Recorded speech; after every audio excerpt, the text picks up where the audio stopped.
সবসময় বলছি এই 3 থানা আল্লাহর রাস্তায় মাদক হবে না ভাই, মাদক জুয়া হবে না। আপনারা কি আমার সাথে আসেন না? মাদক জুয়া পাইলে কি করবেন? হ্যাঁ, ভাইন্দা উত্তম বাবুদের থানায় দিয়ে দিবেন মাদক জুয়া, পারবেন তো? আর চলমান প্রক্রিয়া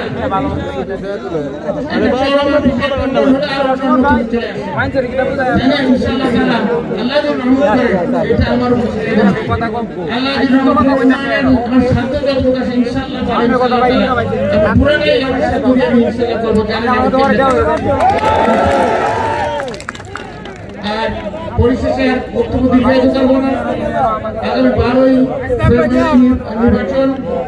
আমার নেতা বলেছেন সকলে ফজরের নামাজ পড়ে আপনারা ভোট কেন্দ্রে যাবেন, আশেপাশে ভোটারদের নিয়ে যাবেন, সর্বোচ্চ ভোটটা কাস্টিং করানো সেটা আমাদের দায়িত্ব। সবাই ভোট কেন্দ্রে আমাদের মুরব্বী যারা আছেন, মহিলা যারা আছেন, অসুস্থ পুরুষ মহিলা যারা আছেন কিভাবে আনতে হবে সেই দায়িত্বটা আপনাদের নিয়ে আনতে হবে। সর্বোচ্চ বস্তে কাজ করে আপনারা দেখেন মনগঞ্জ খেলায় কিভাবে আপনারা ধানের করতে পারেন।